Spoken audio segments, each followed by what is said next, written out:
My name is Arthur Finch, and for 49 years, I have photographed him. Not in the way you might think, with a clear, marketable image you could sell to a tabloid.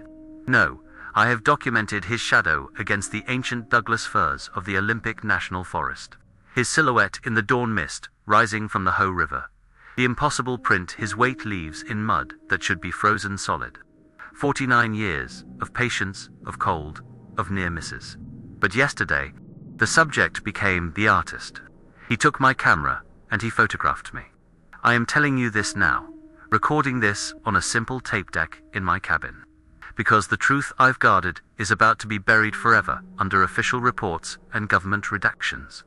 Someone needs to know that we are not the only ones who watch, who remember, and who grieve. This story isn't about proving he exists. It's about explaining why he has to remain hidden, and the terrible price of that secret. It's a story that ends with my life's work turning to ash, and it all begins with a single stone. I came to this wilderness in 1975, a young man so hollowed out by grief I thought the wind might just blow straight through me. I was chasing a ghost.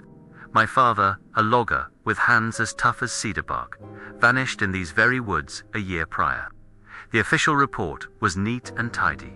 Caught in a deadfall, a sudden collapse of timber. It was a plausible death in a dangerous profession, but they never found him. Not a boot, not a tool, not a bone. The forest just swallowed him whole. So I bought this small, isolated cabin on the park's border. A place so remote you can hear the heartwood of the cedars groaning under their own weight on a still night. I told myself I was here to find answers, to find what was left of my father. But a man can lie to himself for a very long time. I wasn't just looking for what happened to him. I was looking for what he might have seen. A secret the loggers whispered about after a few drinks. A tall tale that died on their lips when a stranger walked into the bar. For nearly 5 decades, my life has been a ritual of patience, measured by the click and whir of my Nikon F2 and the sharp, chemical smell of developing fluid in my darkroom. My credibility isn't in a degree or a title. It's etched into the worn leather of my hiking boots and the 50,000 black and white negatives I keep stored in heavy, fireproof boxes under my floorboards. Each one is a record of a question, a moment of stillness, a shape that didn't belong. I am not a trespasser here. I am part of the landscape. I know the exact pitch of the wind as it funnels through Blackball Canyon. That means a storm is rolling in from the Pacific. A wet, heavy gale that can snap trees in half. I know the migration patterns of the Roosevelt elk and the call of the spotted owl. I know this place. I know its rhythms, its moods, and its deepest secrets. And I know the one signal that matters more than any other, the one that always precedes him. A sound that is not a sound at all. It's a sudden, absolute deadening of noise. A blanket of silence that smothers the world. Every bird, every insect, every rustle of a squirrel in the leaves, it all just stops. The first time it happened, I thought I'd gone deaf. It's an unnatural, quiet, heavy, and profound, like the world is holding its breath. And in that vacuum of sound, you can feel a presence, a weight, something ancient and vast and watchful. It's in those moments that I know he is near. I've learned to trust it above all else. A bear will make noise, a cougar will make noise, but he brings the absence of it. Over the years, I've come to believe it's a form of respect, or perhaps a warning. A pocket of calm that announces the arrival of the storm. It's the loudest sound I've ever known. That silence is the loudest sound. And it's a sound I hadn't heard for the better part of a year, leading me to believe, to fear, that my long watch had finally come to an end, that he was gone for good. But last week, that silence fell again. It descended without warning. I was at my usual overlook, a small rocky promontory worn, smooth by my boots, over the decades, a spot that gives me a clear quarter-mile view of a game trail winding through old-growth Sitka spruce. The air was cool and damp, smelling of moss and wet earth. I had my Nikon on its tripod, a 400mm lens pointed at the trail, my finger resting lightly on the shutter release. It was a normal Tuesday. The slow, meditative rhythm of my life's work. Watch, wait, listen. But then the familiar chorus of the forest, the chatter of a Douglas squirrel, the distant tap-tap-tap of a pileated woodpecker, all just ceased. The silence washed over the ridge, so total and abrupt it felt like a physical pressure against my eardrums. My heart hammered against my ribs, a frantic drumbeat in a soundproof room. He was here. He was close. I froze, every muscle tensed, my breathing shallow and quiet. My training, my 49 years of discipline, took over. Don't move, don't make a sound, just observe. My eyes scanned the tree line, searching for that flicker of movement, that patch of shadow darker than the others. Nothing. The forest was a perfect, still portrait. Minutes stretched into an eternity. The silence was so complete I could hear the faint high-pitched ringing in my own ears. Then I heard it, and it wasn't the delicate snap of a twig you hear in movies. It was the deep, resonant crack of a bow as thick as my thigh, a sound of immense weight and power coming from the dense thicket just to my left, far closer than I'd expected. It was a sound that spoke of a strength that could tear a man apart without effort. But it wasn't a sound of aggression. It was a sound of purpose. It was a statement. My hands, slick with a sudden cold sweat, instinctively raised the camera, pivoting the heavy lens toward the source of the sound. I peered through the viewfinder, my eyes straining to cut through the deep shadows of the undergrowth. I saw nothing but a wall of ferns and tangled salal bushes. No movement, no animal, nothing. It was as if a ghost had passed through, leaving only the echo of its power behind. A profound sense of disappointment washed over me, sharp and bitter. Another near miss, another ghost in the machine. I lowered the camera, my shoulders slumping, the adrenaline beginning to ebb away, leaving me feeling tired and old. I let out a long, slow breath, the vapor pluming in the cold air. I turned to gather my pack, ready to begin the long hike back to my cabin, my mind already cataloguing another failure, another empty frame in a lifetime of them. And that's when I saw it. It was lying on the mossy, fallen log where I always rest my pack. A single, perfectly flat, grey river stone. It was about the size of my palm, worn impossibly smooth by millennia of water, and it sat dead center on the log, catching the weak afternoon light. My breath caught in my throat. I know this spot better than I know my own face in the mirror. I have sat on this log thousands of times. That stone was not there when I arrived. It couldn't have rolled there. The log was covered in thick, damp moss that would have stopped it instantly. This wasn't an accident. It was a placement. It was deliberate. My mind struggled to process the implications. For 49 years, I had been the observer, the watcher hiding in the shadows, a secret eye. I had defined the terms of this one-sided relationship. And now, in a single, silent gesture, he had just told me that he was watching me, too. In that moment, standing alone on that silent ridge, the forest felt entirely different. It was no longer a place I was simply observing. It was a place that was observing me back. That simple stone was not just a rock. It was a message. It was a question.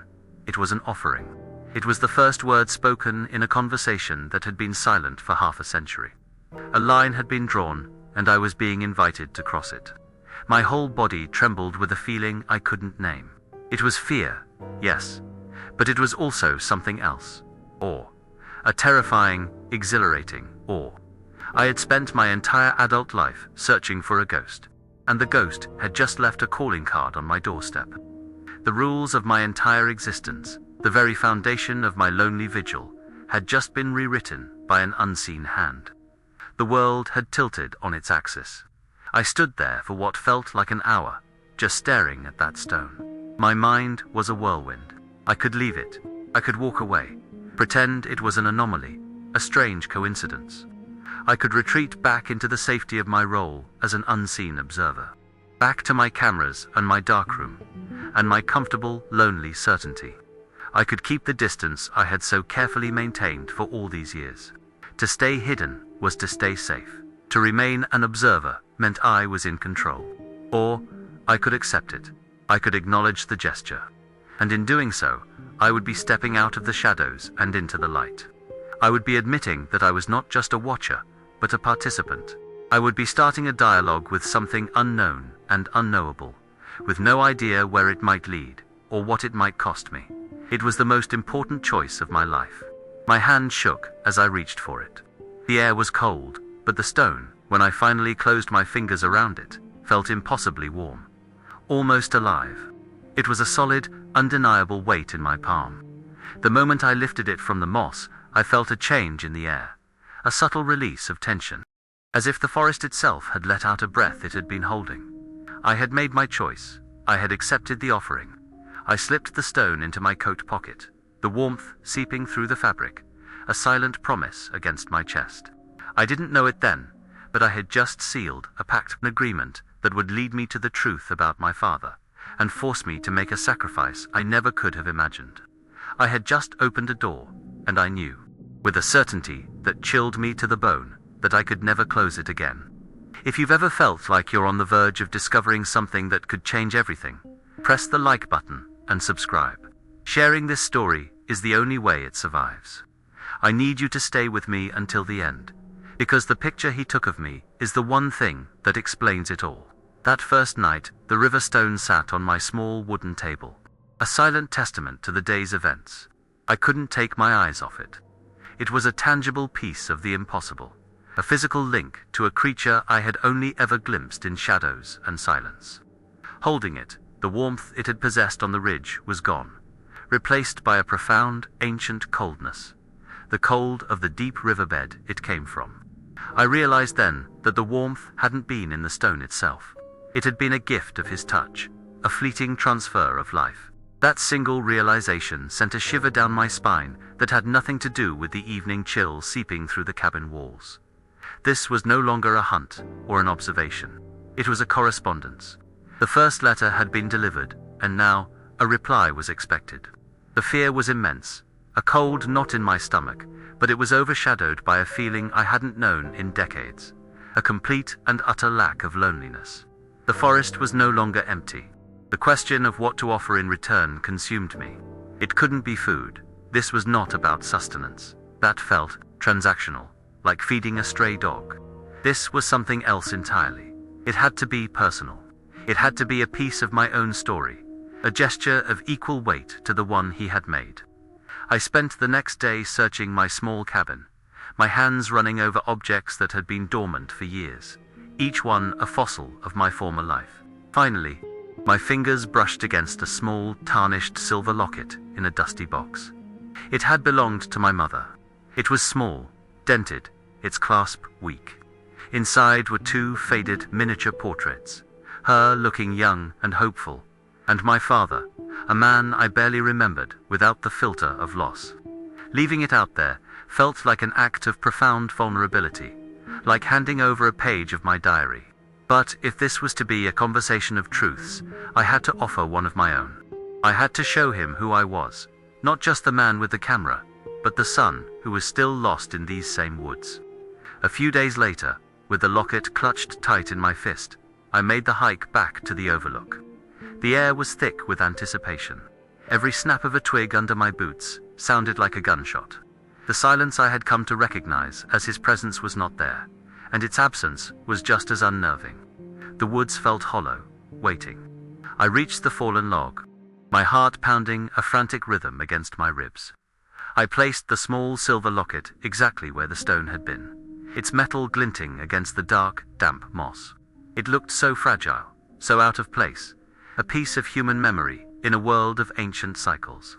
For a moment, I was tempted to stay, to hide, to watch. But some deeper instinct, some nascent understanding of the rules, told me that would be a violation.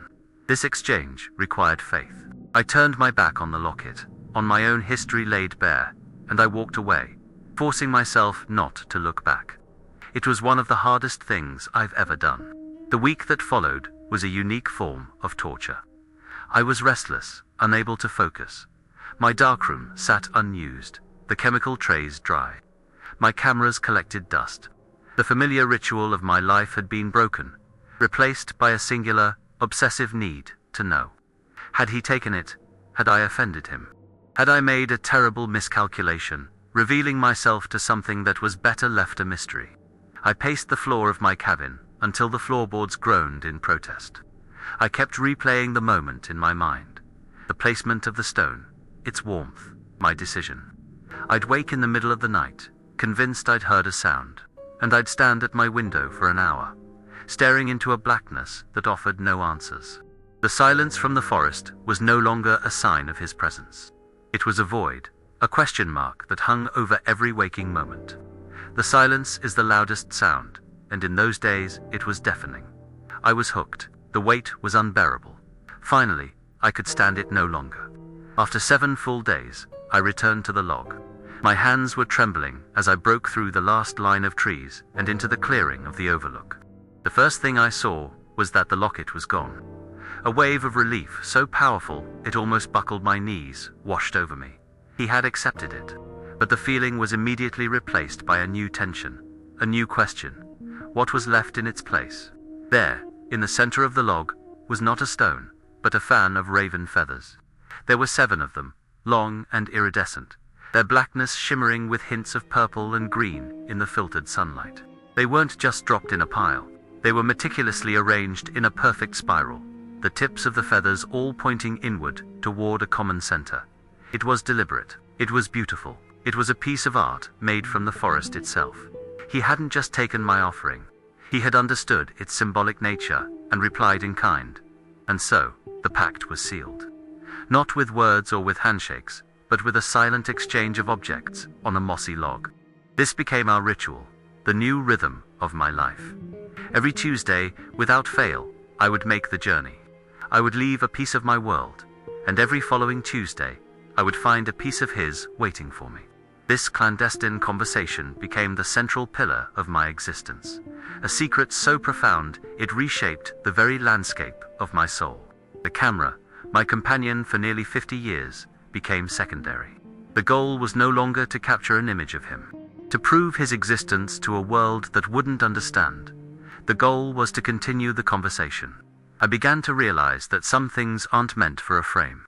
They are meant to be experienced, to be held in your hand, and then to be let go. My thousands of negatives felt like a crude, primitive language compared to this. My gifts were a catalogue of a lonely life. I left a small, worn-out copy of Walden, its pages soft and yellowed with age. I left a small bird I had carved from a piece of driftwood, its shape clumsy but heartfelt. On the anniversary of my father's disappearance, I left an old brass gear from his pocket watch, a tiny, mechanical heart that had long since stopped ticking. Each item was a piece of me, an attempt to explain what it was to be human without using a single word. I was giving away my memories, my hobbies, my grief. I was emptying my past onto that log, and in return, the woods were filling me with a new sense of purpose. I was no longer just Arthur Finch, the grieving son, the reclusive photographer. I was a correspondent, a diplomat to a kingdom of one. My life had become a strange and beautiful folklore of its own making. His gifts were, in turn, a lesson in a language I was only beginning to understand. They were never practical, never food, never tools, never anything for survival. His offerings were always symbolic, always mysterious, always asking a question. One week, I found a cluster of milky quartz crystals, arranged in a small circle that seemed to gather and amplify the faintest light. Another time, it was a long, dried vine, onto which he had threaded desiccated mushrooms of the most vibrant colors, scarlet, violet, electric blue, like a string of impossible jewels. His gifts spoke of a different kind of intelligence, an aesthetic sense, born not from galleries and books, but from the deep, slow art of the forest itself. He was showing me what he found beautiful, what he considered valuable. He was showing me his world, one piece at a time. And in doing so, he was teaching me to see my own world differently. The rules of our ritual were never spoken, but I learned them quickly through trial and error, through the subtle grammar of his actions. Rule 1 was about territory. One afternoon, driven by a surge of unbearable curiosity, I left my gift and then tried to follow a faint game trail that led deeper into the woods, away from our meeting point. I hadn't gone more than 20 yards before I found it. A thick, heavy branch from a Douglas fir laid deliberately across the path. It wasn't a natural fall. It was a barrier, a line drawn in the dirt. The message was unmistakable. This far and no further. It wasn't a threat. It felt more like a polite but firm closing of a door. I respected it. I turned back immediately, and the following week, my gift was accepted and replaced as usual. I had learned a boundary. Another rule I learned was the importance of trust and patience. Early on, the urge to see him, to catch even a glimpse of the one I was communicating with, was almost overwhelming. One week, after leaving my gift, I circled back and hid myself in a dense thicket 100 yards away, my heart pounding with a mix of fear and excitement. I waited there for hours, until the sun began to set and the forest grew cold. Nothing happened. The next week, when I returned, my gift was still there, untouched, and the log was bare. He had known I was watching. The ritual was broken. An immense sadness washed over me. I had violated his trust. It took 3 weeks of leaving the log empty, a silent apology, before the ritual resumed. I learned then that this pact was not about seeing. It was about believing without seeing. He had to trust me to leave, and I had to trust him to come. Perhaps the most astonishing moment, the one that shifted my understanding of his intelligence from simple awareness to something far more profound, came after I left a small, rusted harmonica. It was an impulsive choice, an object from my world that wasn't just an object. It was a tool for making sound, for creating music. It was a voice. I left it there on the log, not expecting anything, assuming it was too complex, too alien for him to comprehend. It was a foolish, human-centric thought. I had underestimated him profoundly. I had forgotten that in his world, silence is the loudest sound, which must mean that all sounds have a specific and powerful meaning. He would not treat it as just a strange metal object. He would understand its purpose, even if he didn't understand its context. That harmonica was more than a gift. It was an experiment. A week later, I found the harmonica gone and a single, perfectly formed eagle feather in its place. I was relieved, but also a little disappointed. But my education was not over. That night, sleep wouldn't come.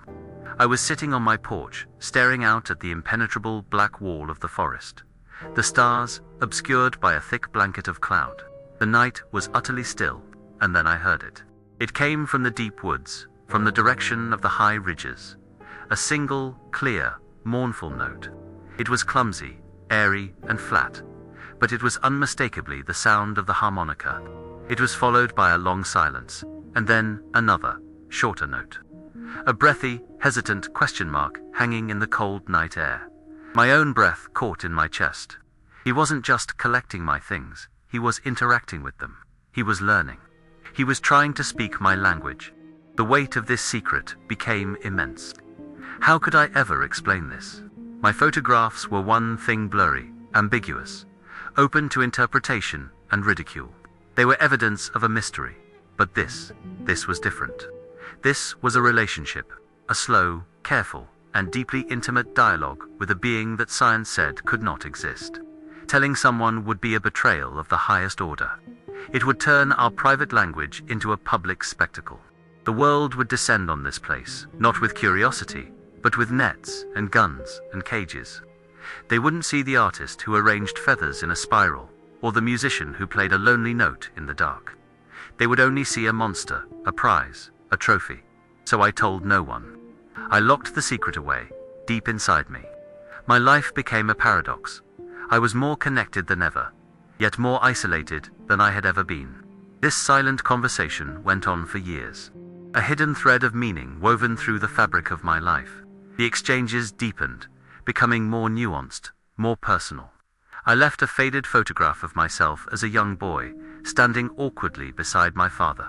The following week, I found a collection of small, smooth pebbles, arranged carefully on the log into the unmistakable shape of a small human figure standing next to a much larger one. The gesture was so clear, so full of empathy, it brought tears to my eyes. This was not a mindless beast. This was a witness, a solitary intelligence, watching the world from the deep shadows, just as I was watching from my own lonely cabin. We were two recluses, separated by species, but united by the quiet solitude of the Olympic wilderness. My search for my father's ghost had led me to a conversation with the soul of the forest itself. But the forest does not exist in a vacuum. It has edges, and the world of men is always pressing in. This quiet rhythm of our exchanges was a fragile piece, and I knew it, But the outside world always encroaches. It came not as a slow tide, but as a sudden, feverish infection. It started with the sound of engines where there should be none, the distant whine of a TV's tearing up the damp earth. Then came the voices, loud and boisterous, echoing unnaturally through the canyons, violating the sanctity of the quiet. They called themselves crypto hunters, a new breed of enthusiast armed with night vision goggles, parabolic microphones, and a profound lack of respect. They were a virus in the sanctity of the forest, a desecration of the quiet. Their goal was not to understand, but to capture, to conquer, to expose. And they had set their sights on my stretch of wilderness, drawn by old whispers and new internet forums. They were loud, they were clumsy, and they were a direct threat to everything I had come to protect. The silence had a new enemy. My peaceful solitude curdled into a constant low-grade paranoia. I began to see their signs everywhere, brightly colored flagging tape tied to branches, deep boot prints where no trail existed, the metallic glint of discarded energy drink cans. They were blundering through the undergrowth, a plague of noise and refuse. I had to alter my own routes, sticking to the shadows. Feeling like a trespasser in my own home, my weekly journey to the exchange log became a nerve-wracking exercise in stealth. I started carrying a small pair of binoculars, not to search for him, but to search for them. I was no longer just a correspondent in this secret dialogue. I had become its unwilling security guard. The fear was constant, a cold weight in my gut. What if they stumbled upon the log? What if they found one of his gifts, or one of mine? The entire fragile world we had built would shatter. I began to feel a simmering rage, a protective instinct I hadn't known I possessed. The forest has its own rules, and they were breaking every single one. One evening, I couldn't sleep. The air was unnaturally still, and I felt a familiar restlessness. I took out a directional microphone I sometimes used for recording bird calls and swept it across the ridges, and then I heard them, their voices, tinny and distorted through the electronics, crackled with excitement. They were camped less than a mile from my cabin. Got a massive thermal hit near the old Sitka last night, one voice said, and the vocalizations. Man, it wasn't a bear. My blood ran cold. The vocalizations, they had heard the harmonica. My gift, my attempt at communication, was now being logged as monstrous evidence. They were misinterpreting our conversation as the growls of a beast. I felt a surge of guilt, of responsibility. I had inadvertently put a spotlight on him.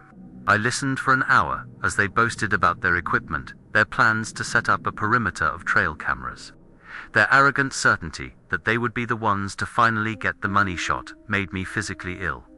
They saw him as a winning lottery ticket. The years of quiet passed like seasons, our bond deepening with each exchange. The harmonica notes from the deep woods became more complex. He was no longer just making a sound. He was experimenting with melody, creating short, haunting phrases of 2 or 3 notes. They were melancholic, questioning. It was a language of pure emotion. I would sit on my porch in the pre-dawn chill and listen. A lonely audience for a concert meant only for me. His gifts, in turn, became more pointed. He began to leave me things that were not of the forest, but were found within it. A rusted railroad spike from the old logging lines that were abandoned in the 20s. A shard of thick purple glass from a whiskey bottle a century old. He wasn't just showing me his world anymore. He was showing me the long, slow decay of mine within his. He was showing me the scars.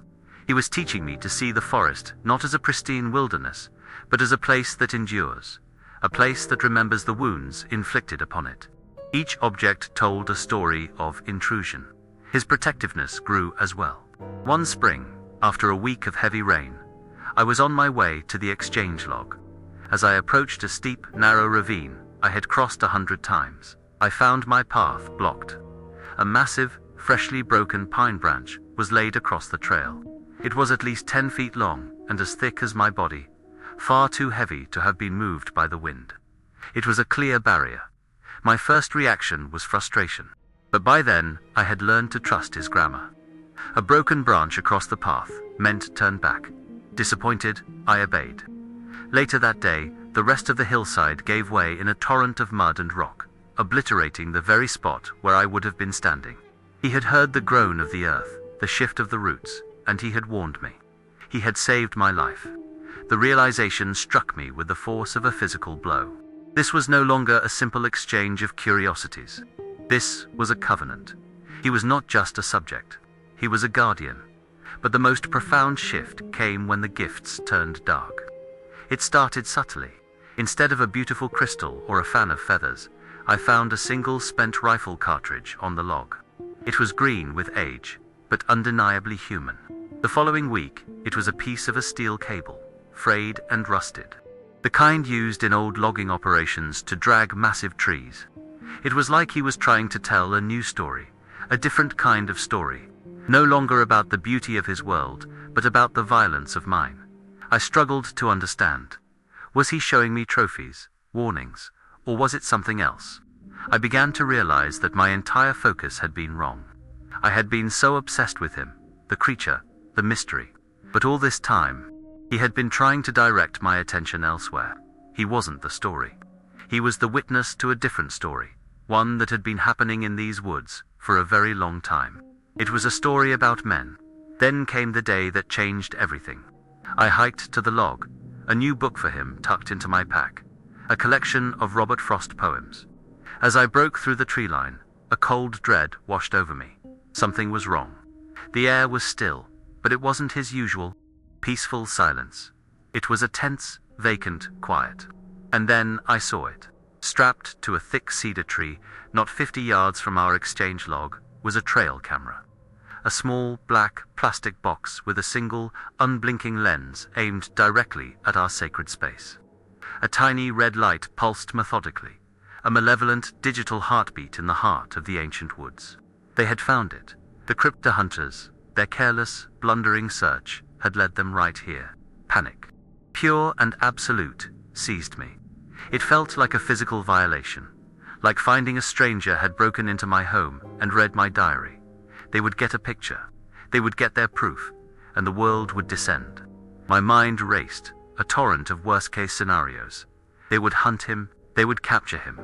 They would turn this sanctuary into a circus, then a laboratory, then a footnote in a scientific paper. The thought of his magnificent, solitary existence being reduced to a spectacle, his freedom traded for a cage, was more than I could bear. For 49 years, I had been a passive observer. But in that moment, something inside me broke. The line between watching and protecting dissolved. I knew, with a certainty that burned away all fear, that I could not let that camera remain. It was a profanity, and it had to be purged.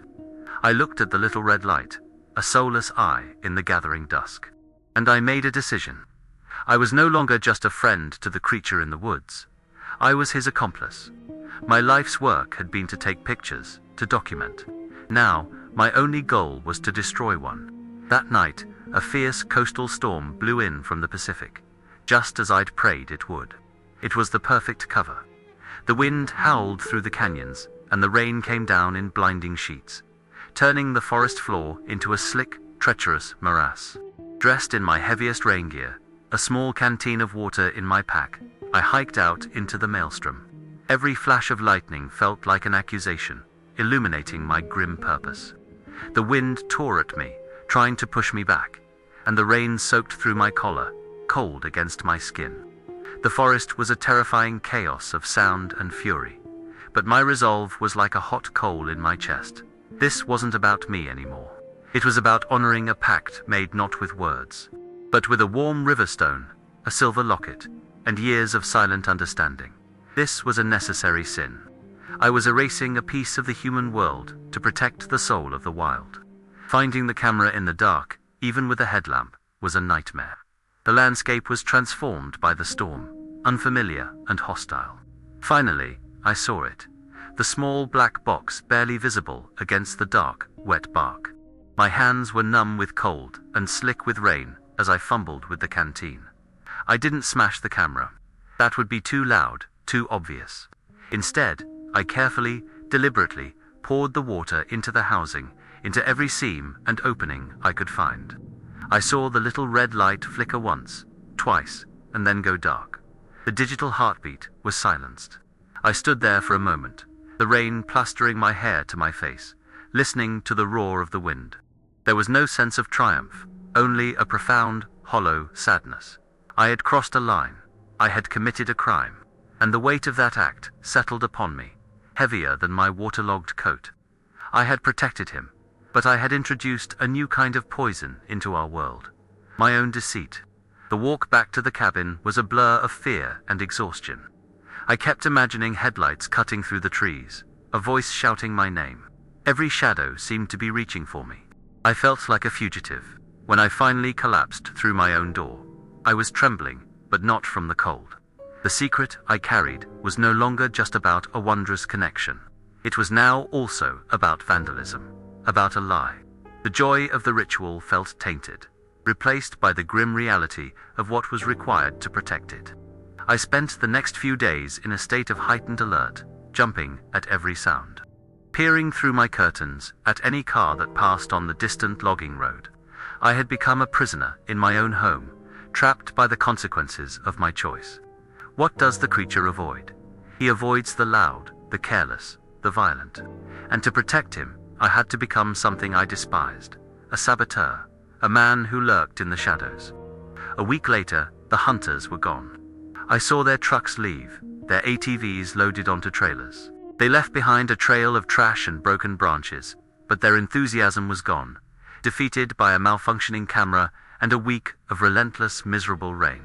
A small, bitter victory. The forest slowly returned to its natural state, the sounds of birds and insects gradually replacing the memory of their engines and shouts. But the peace I had known before felt different, more fragile. The silence that fell over the woods now seemed to hold a new question. Did he know what I had done? Did he understand the risk I had taken? The innocence of our exchange was lost.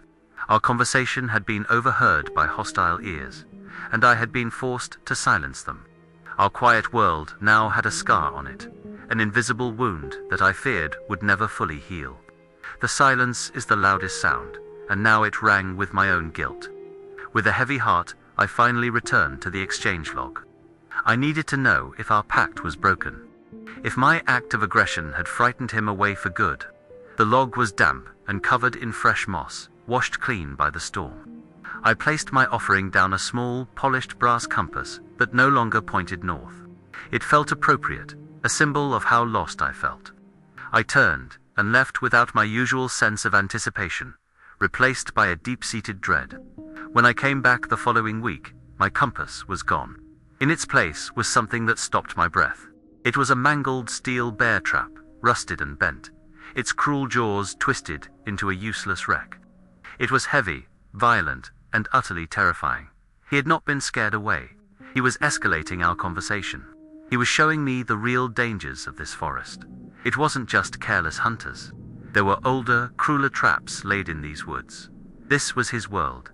I carried the heavy, broken trap back to my cabin, the cold metal biting into my hands. It was a sobering, horrifying gift. He was confirming the threat, telling me in his silent language that the danger was real, that my fear was justified. He had shown me my own violence. Over the next few weeks, the gifts continued this dark theme. A bent rifle barrel snapped in two by some impossible force. A piece of a shattered camera lens, not mine, an older model. I realized he wasn't just showing me things from his world. He was showing me the wreckage of my world that he had found in his. He was telling me a story about what he had witnessed over the long, lonely years, and I began to notice a pattern. He was subtly directing me, steering me. The broken branches that blocked my path always turned me away from the old, abandoned logging sites from my father's Arava, places where men had left deep, permanent steel scars on the land. I didn't understand why yet, but I knew it was important.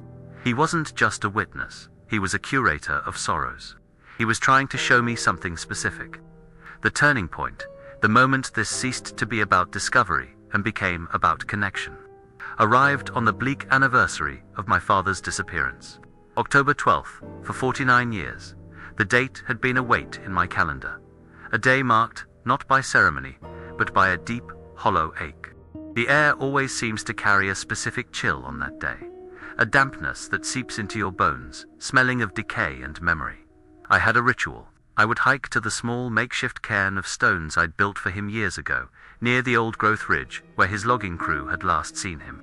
It wasn't a grave, but it was the closest thing I had.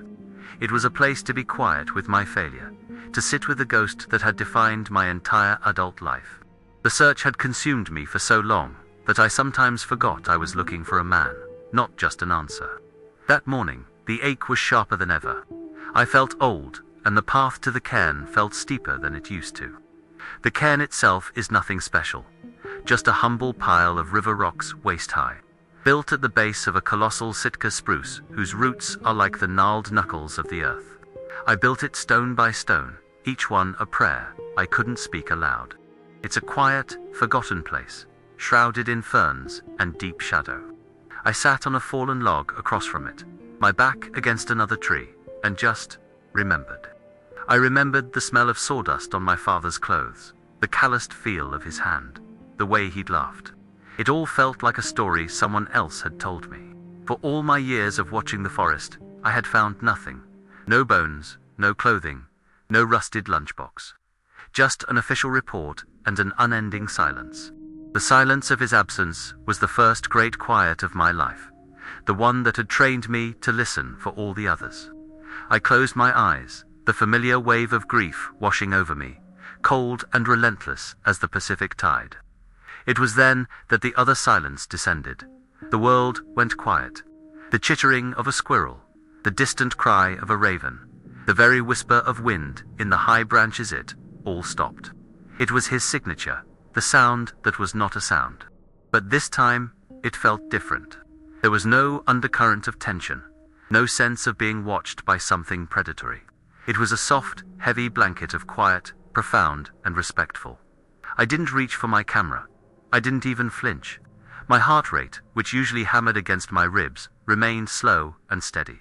I didn't turn my head. I didn't need to.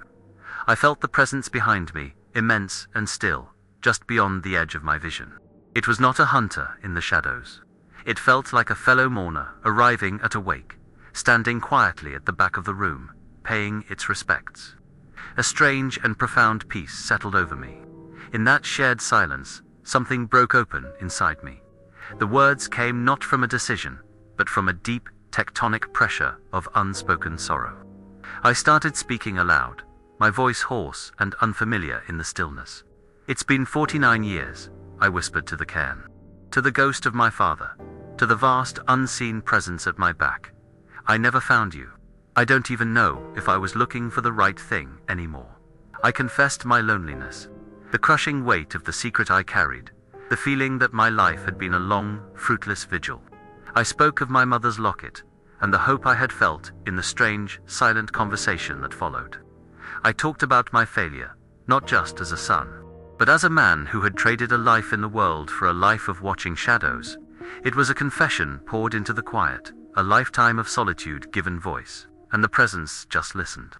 It remained utterly still, a mountain of quiet sympathy behind me. There was no judgment in the silence, no impatience. It simply held the space for my grief. I spoke until there were no words left, until I was just a hollowed-out man sitting in a hollowed-out forest. The silence stretched on, no longer mine alone, but ours. It was a vigil, a shared moment of remembrance for a man he had never known, but whose loss he could somehow, impossibly, understand. I felt the weight of my solitude lift, not because I was no longer alone, but because my loneliness had been witnessed. It had been acknowledged. After a long time, so long I had lost all track of it, I felt a subtle shift in the air. A lightness, the presence was receding, withdrawing back into the deep woods, as quietly as it had arrived. The forest began to breathe again, the sounds returning, soft and tentative at first. I remained there for a while longer, feeling emotionally scoured, but lighter than I had in years. The sun had shifted, and long fingers of light now pierced the canopy, illuminating dust motes dancing in the air. A sense of closure, not of answers but of acceptance, settled over me. He was just a witness. The thought came to me, clear and simple. He wasn't a monster or a mystery to be solved. He was just a witness. I finally stood up, my joints stiff, ready to leave.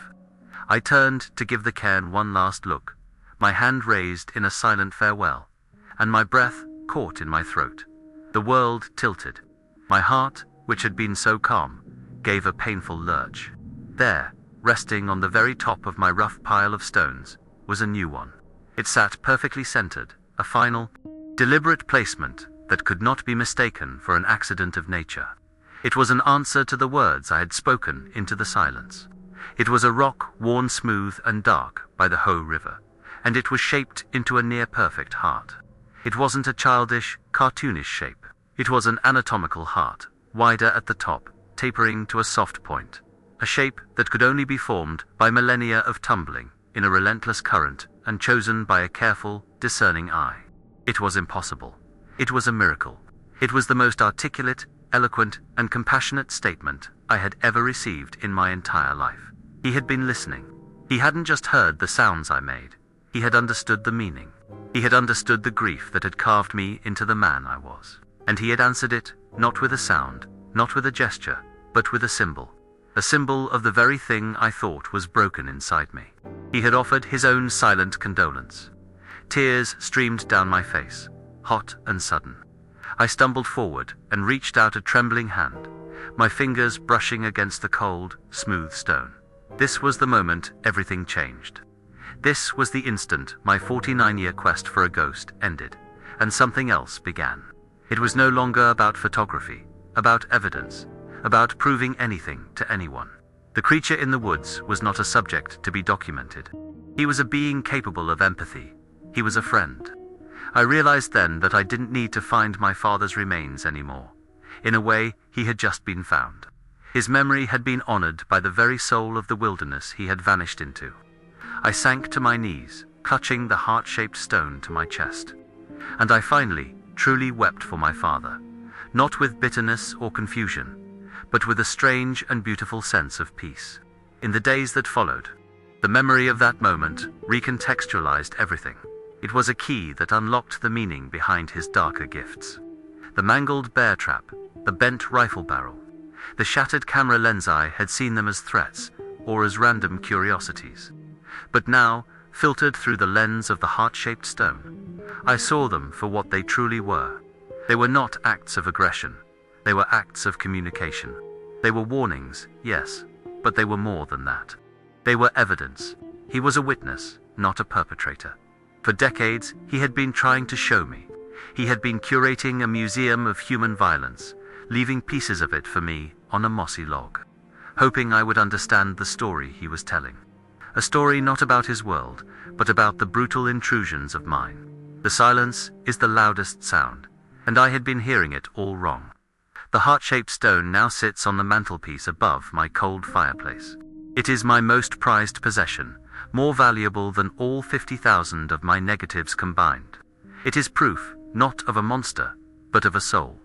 And it solidified a new purpose in me, a purpose that burned with the intensity of a conversion. My role was no longer to find him, but to protect him.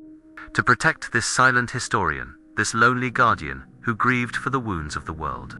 The broken branches that steered me away from the old logging site, Sai finally understood. He wasn't keeping me from a place, he was trying to lead me to one. He was trying to show me the history that was buried there, the story of what he had witnessed. And a cold, terrifying thought began to form in the back of my mind, that the story he was trying to tell me, the one about men with guns and steel traps, was a story that ended with my father. The bond we now share goes beyond a simple exchange. It's a duty. He showed me a moment of grace I never thought possible, and now I understand what I have to do.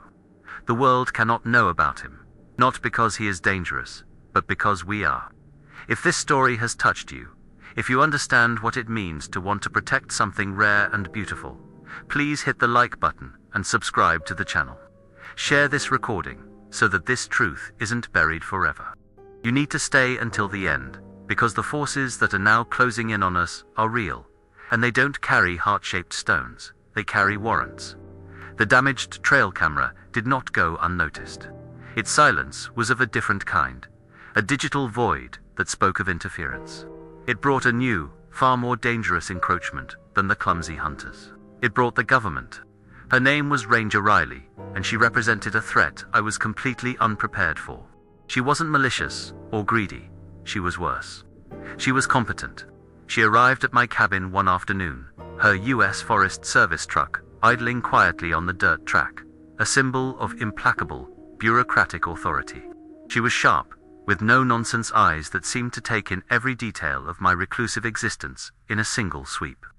She came asking about vandalism of federal property, her voice polite, but her questions probing. The hunters had reported their camera's failure, and she was the one tasked with finding out why. My quiet life, a carefully constructed fortress of solitude, had just been breached. My heart hammered against my ribs, a frantic bird in a cage, as I offered her a series of carefully constructed half-truths. I had become a liar. Her visits became a regular feature of my anxiety. Once a week, then twice, her truck would appear. The questioning intensified, circling the same subjects from different angles, looking for a crack in my story. "You've been out here a long time, Mr. Finch," she'd say, her gaze drifting to my collection of cameras. "What exactly have you been photographing for almost 50 years that requires this much dedication?" Each question was a spade, digging at the foundations of my life, threatening to unearth the one secret I had to protect. I felt the walls of my own narrative closing in. I had to invent a plausible obsession, the migratory patterns of a rare lichen, the subtle decay of old-growth stumps. The lies felt like ash in my mouth, a betrayal of the profound silent truth I shared with the forest. The cabin stopped feeling like a sanctuary. Every creak of a floorboard, every rustle of wind in the eaves, sounded like her approaching footsteps. My solitude had curdled into paranoia. I wasn't just guarding a secret anymore. I was a suspect. The pressure soon escalated beyond simple interviews. The authority she represented had long, quiet arms. I started seeing her Forest Service truck parked at distant trailheads, a silent sentinel watching the paths I used to take. It was a clear message. "We know your routes." Then came the drone. I saw it one morning, a dark speck, high against the grey, overcast sky. Its faint, insect-like hum barely audible over the wind. It hovered for an hour over the ridge where my cabin sits, a cold, electronic eye mapping my world, cataloguing my isolation. The vast wilderness that had been my refuge for a lifetime now felt like a meticulously monitored enclosure. The feeling of being watched was no longer a spiritual presence in the woods. It was a technological reality. They were building a file on me, a pattern of life, looking for the anomaly. I was no longer a recluse enjoying his freedom. I was an insect under a magnifying glass, waiting for the heat to intensify. The net was being drawn, slowly and methodically. The constant surveillance forced my hand. The risk was too great. I had to break the pact. With a heart heavy with guilt, I stopped my weekly journeys to the exchange log. I could not risk leading them to our sacred space. The decision was a blade through the heart of my existence. The ritual had become the rhythm of my life, the central pillar of my sanity. Without it, the days stretched into a meaningless expanse of waiting and dread. My cabin became a cell. I'd stand at my window for hours, staring into the woods, hoping for a sign, but the forest was silent. It was a new kind of quiet, an accusatory one. His silence, which once meant he was near, now screamed of my absence, my betrayal. Had he come to the log, found my offering missing, and felt abandoned? The fear of losing my home, my freedom, was nothing compared to the agony of betraying his trust. I was a prisoner of my own necessary deception, and the silence was my punishment. It was the loudest sound in the world. Ranger Riley was not just a good investigator. She was a student of human nature. She had done her homework on me, digging into my past. During one particularly tense visit, she changed tactics, her voice softening with a calculated sympathy that chilled me more than her accusations. "I read the file on your father's disappearance, Mr. Finch," she said, her eyes fixed on my face, watching for a reaction. "That's a terrible trauma to live with, to never have closure. Sometimes, when people carry a weight like that for so long, they can act out, do things they wouldn't normally do, like damaging federal property to keep people away from a place that holds painful memories." She was twisting my grief into a motive, weaving a tidy psychological narrative that would explain away my actions as the irrational behavior of a broken man. My own history was being weaponized against me, and I had to stand there and let it happen, my face a mask of weary resignation. It was during that same visit that she let something slip. A single phrase that revealed the true scale of the operation. It was never just about a broken trail camera. As she was leaving, she paused at the door. "Between you and me, Mr. Finch, the vandalism is the least of it. We've been getting some anomalous readings from this quadrant for months. Strange seismic signatures that don't match any geological models. Unexplained biological markers in soil and water samples." My blood ran cold. This wasn't a local ranger investigating a petty crime. This was a coordinated, high-level inquiry. They weren't just looking for a vandal. They were hunting for the source of the anomaly. They suspected something was out here, something that defied their science, and they had concluded, correctly, that the old recluse who knew the woods better than anyone was the key.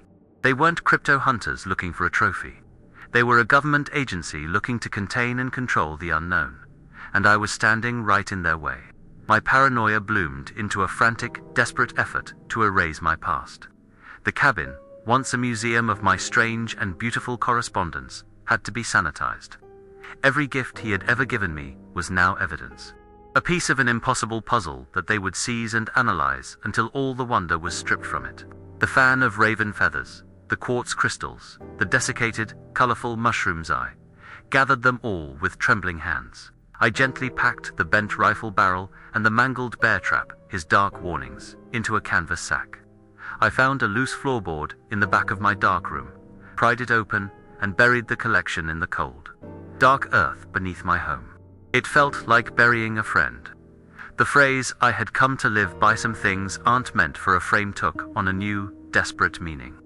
They were meant to be hidden, protected from a world that would only dissect them. A search warrant was no longer a possibility. It felt like an inevitability.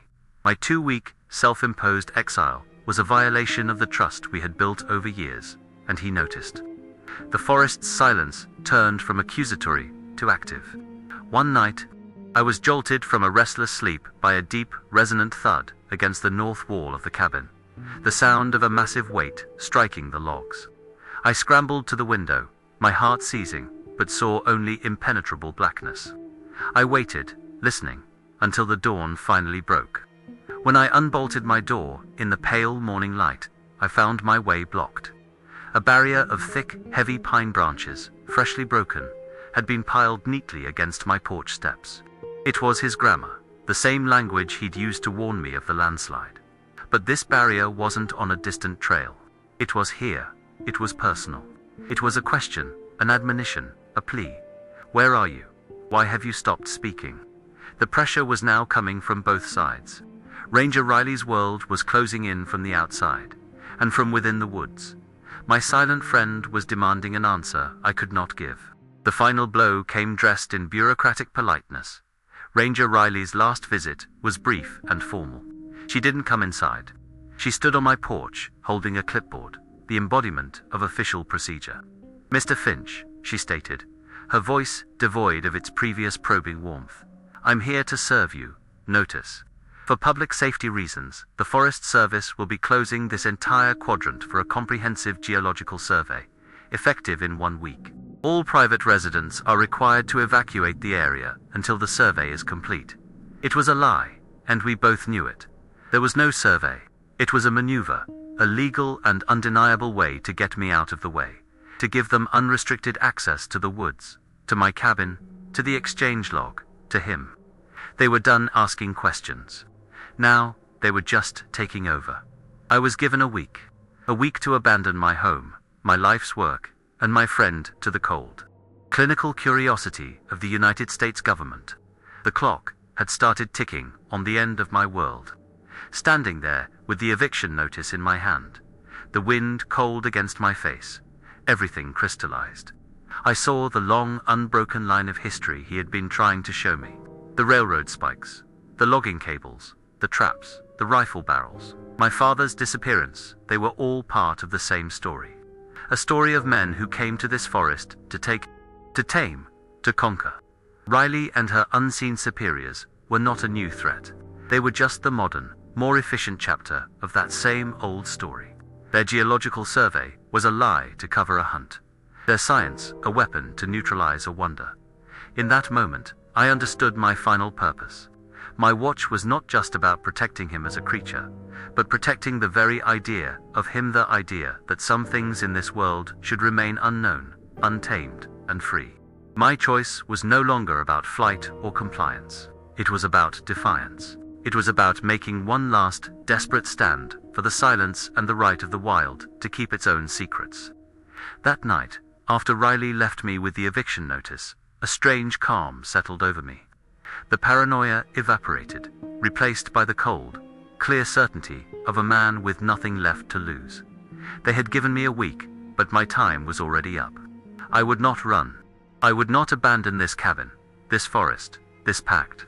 After 2 days of my self-imposed exile, I woke before dawn to a silence so profound it felt like the world had ended. I went to the porch, where my Nikon F2, my partner of 50 years, was still on its tripod, and it was gone. Not knocked over, not fallen, simply gone. A cold dread, sharp and absolute, washed over me. Had he taken it in anger for my betrayal? Was this his final, silent message? A taking back of the trust I had broken. I spent the rest of that night staring into the black wall of the trees, a sleepless vigil, waiting for a sound that would not come. The silence was absolute, a perfect black velvet void. I felt a lifetime of watching collapsing in on itself, my purpose stolen from me in the dead of night by the very mystery I had sworn to protect. The hours before dawn were the longest of my life. I was a ghost in my own home, pacing the floorboards, every memory of our exchanges flashing through my mind. The warm stone, the spiral of feathers, the heart-shaped rock. Had it all been a prelude to this final, punishing act of abandonment? The fear of losing him was a physical ache, a hollow space in my chest that was far worse than the threat of any government agency. Then, just as the first hint of grey light began to silhouette the eastern ridges, I heard it. A soft, gentle thud on the wood of my porch. Not a sound of anger or violence, but a sound of careful placement. My heart seized. I crept to the door, my hand trembling as I turned the bolt and peered out into the cold morning air. There it was, my Nikon, sitting upright on the porch floor, the lens cap neatly placed beside it. It was a return. It was an invitation. It was a message that I knew, with every fiber of my being, was the most important one he had ever sent. My hands shook as I reached for it, the cold metal of the camera body feeling like a sacred relic. Time was a luxury I didn't have. At any moment, the sound of Riley's truck could return, not with a notice, but with a warrant and a team to execute it. I hurried into my darkroom, the small, windowless space that had been my sanctuary for decades. The familiar, sharp smell of the stop bath and fixer hung in the air, a scent that had always meant patience and discovery. Now, it was the smell of a race against an unknown clock. My hands, usually so steady in these familiar motions, fumbled as I opened the back of the camera. The film counter read 36. The roll was finished. He had used the entire thing, with practiced movements born of 50,000 repetitions. I spooled the film into the developing tank, plunged it into the chemicals, and started the timer. The gentle, rhythmic agitation of the tank was the only sound in the room. A countdown to a truth I had chased for my entire life. A truth delivered not by me, but to me. My life's work had been to take a picture of him. I never imagined he would take one for me. In the dim red glow of the safe light, I hung the dripping strip of negatives to dry. My heart pounded against my ribs like a trapped bird. I scanned the wet images, my eye tracing the story they told. The first few frames were mine, a distant peak, the bark of a cedar, a study in light and shadow. Then the narrative shifted. The next frames were a chaotic blur of motion, a violent, abstract swirl of greens and browns, the camera clearly being carried by something of immense strength, moving at great speed. Then the images grew steadier, crude, unfocused shots of the forest floor, of damp leaves, of moss-covered rocks, and then a frame that made me gasp. A massive, dark, hair-covered hand, its fingers impossibly long, wrapped around the body of my camera. It was a self-portrait, of a kind. He was showing me his own hand, his perspective. He was not just the subject, he was an artist, learning a new medium, clumsy but full of intent. The forest had taken a picture of itself through its oldest resident. Then came the second to last frame, a photograph of me. My breath hitched in my throat, and I had to grip the edge of the counter to steady myself. The composition was perfect, shocking in its clarity. I was standing on my porch, caught in a moment of unguarded worry, looking out toward the trees. The focus was sharp, the framing intuitive, capturing me as a small, frail, and lonely figure, dwarfed by the vast dark woods behind me. He had seen me, not as a watcher, not as a threat, but as I truly was, an old, tired man, consumed by a long-held grief. For 50 years, my lens had been pointed outward, a tool of scrutiny and separation. In a single frame, he had reversed the gaze, turned the lens back on me, and shown me my own soul. It was the most profound, most intimate portrait ever taken of me, captured by the one being on earth I thought I could never be seen by. He was telling me, I see you, too. My quest was over. He had found me. But it was the final frame, the 36th exposure, that held the true revelation. It held the answer that had haunted my entire life. It was a photograph of the forest floor, shot from a low angle, the focus razor-sharp on an object half buried in the damp earth and overgrown with moss. A rusted, dented, aluminum object. It was my father's old lunchbox. The small eagle sticker he'd put on it, now faded and peeling, was still visible. The meaning hit me like a physical blow, knocking the air from my lungs.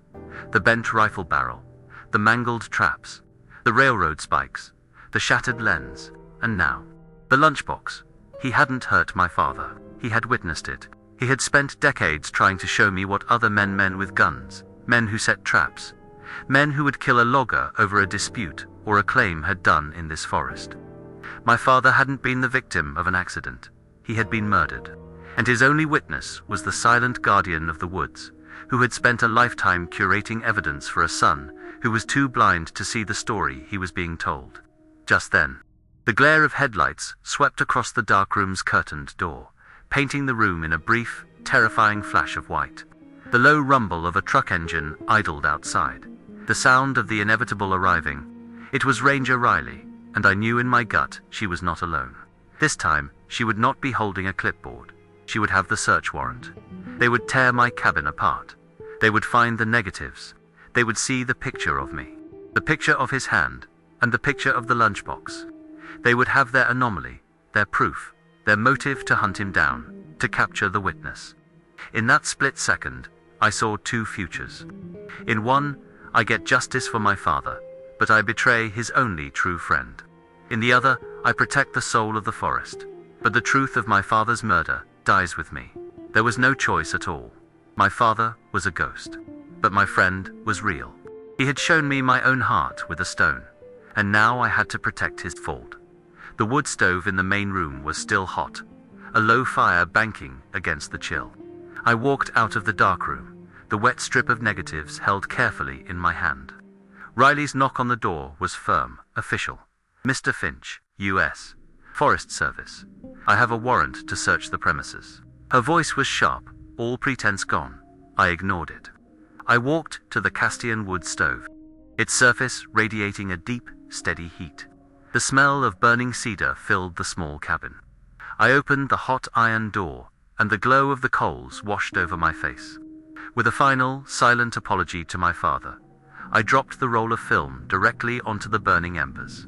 I watched as the images, the picture of me, the picture of his hand, the picture of the lunchbox, blistered, curled, and turned to black, weightless ash. A lifetime of questions answered and erased in a single instant. Then, I turned to the fireproof boxes under the floorboards. One by one, I took out the sleeves of negatives. 49 years. 50,000 moments of patience and cold and hope. I fed them all to the fire, my life's work turning to smoke and rising up the chimney, an offering to the silence. I opened the door to Riley and two other rangers. I gave them a weary, defeated look and stepped aside. They were professional, methodical, and joyless as they turned my life upside down. They found nothing. No feathers, no crystals, no broken traps. Just an old man's cabin, smelling faintly of smoke, which I blamed on a damp log. After 2 hours, Riley stood in the doorway, her frustration a cold mask. They had their anomaly, their seismic readings, but they had no proof to connect it to me. Her mission had failed. But as she was leaving, her eyes fell on the flat. Grey River, stone-eyed, kept as a doorstop since the very beginning, the first word in our long conversation. She paused, a strange, unreadable expression on her face. "Funny," she said, her voice softer than I'd ever heard it. "My grandmother was quinelled. She used to say the old men of the mountain leave stones like that for people who know how to listen." She gave me a long, deep look, a universe of unspoken understanding passing between us in that instant. And then she was gone, leaving me in the quiet wreckage of my home. I am left with no proof, only the truth. The official record will forever say my father was lost to the forest. But I know he was lost to the cruelty of men, and that his memory was held sacred by a being the world would call a monster. The moral of my long story is not that monsters are real, but that we are so often the wrong ones, so quick to hunt the shadows while the real darkness walks in the light. Carrying guns and warrants, I no longer need to find him. He let me find him, and what he showed me was not himself, but myself, and the real violence that has always haunted these woods. My watch is over. The camera is put away. My life's work is ash. Now I am simply a guardian of the silence. A keeper of a truth that the world is not ready to hear. A truth spoken in a language of stones and feathers and a single, perfect, impossible photograph that no one will ever see. Thank you for listening to my story. The silence I protect is fragile, and stories like this are all that's left. If you believe some things should remain wild and unknown, please show your support by liking, subscribing, and sharing this recording. And please, stay for the next story recommended on your screen. There are other guardians, other secrets that need to be heard before they, too, turn to smoke.